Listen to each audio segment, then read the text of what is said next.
Technology has proven to be a significant disruptor over the last several decades. While entirely new products and business models have surfaced, others have gone away entirely. The conventional wisdom would say that managers need to identify these changes and adapt accordingly. But that's much more difficult in practice. It's not enough in today's environments to simply adapt to what a competitor is doing. Rather, businesses today need to be at the forefront of innovation if they're going to continue to add value to their customers. So let's talk about what managers can do to encourage innovation in their businesses.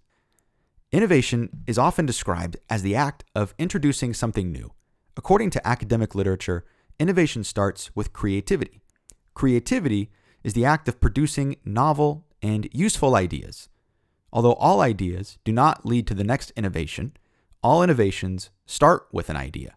Now, if creativity is established as the starting point for innovation, then how do managers encourage it in their organizations? Several studies have looked into the impact that perceptions of creativity in work environments have on the production of creative ideas. Through a series of trials, managers, experts, and even employees within a single organization were asked to determine the most and least creative project they worked on over the last 3 years. Participants then responded to questions related to the specifics on those projects, which were then compared to see which factors varied the most for high creativity to low creativity projects. A total of 5 work environment dimensions were found to differ rather significantly between what participants deemed to be high creative and low creative projects, thus leading us to believe that these factors may play a role in supporting creativity in the work environment. These 5 factors included challenging work, organizational encouragement, work group supports, supervisory encouragement, and the presence of organizational impediments. It's important to note that organizational impediments was the only factor that had a negative impact on creativity, while the others produced a positive effect. Let's start out by explaining the characteristic that is often found to have one of the greatest impacts on the perception of creativity: challenging work. Work that is deemed to be challenging requires a certain amount of effort and focus to be performed and is also viewed as important to others in the organization. Challenging work also has the potential to completely absorb an employee in what they're doing. This state of almost effortlessness, known as flow, is common with artists, athletes, surgeons, and others who simply get lost in their work.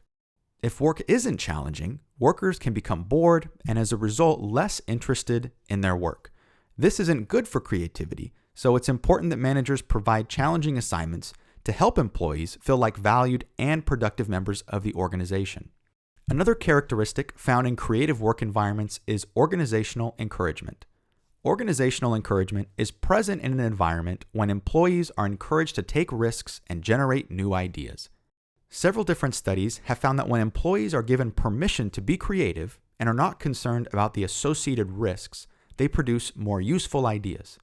An example of providing organizational encouragement is Google's former policy known as 20% time, where programmers and other knowledge workers were allowed to spend 20% of their week working on a project of their choosing.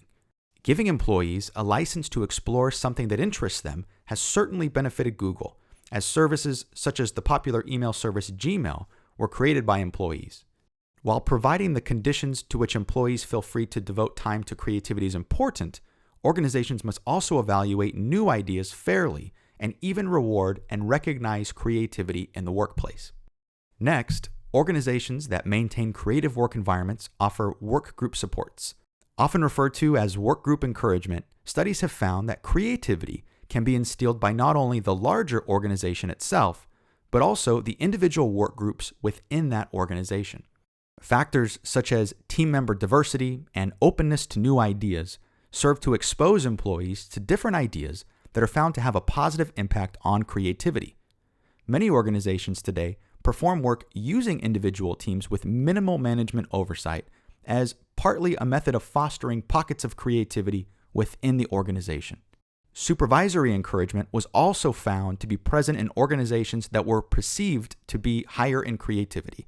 The support of one supervisor is important to creativity because fear of criticism or punishment is likely to eliminate an employee's creativity. If an employee knows that his or her idea is going to be criticized, then it's very unlikely that they would put themselves in the position to be criticized in the first place. Several studies also point to open interactions in the supervisor-subordinate relationship, as well as a sense of clarity pertaining to goals as important. Defining specific goals is important to creativity as it provides the framework needed to help employees develop creative ideas and increases the likelihood that supervisors will support them. The last characteristic of creative work environments has to do with reducing organizational impediments. Organizational impediments include such things as rigid formal management structures, internal conflict, and conservatism.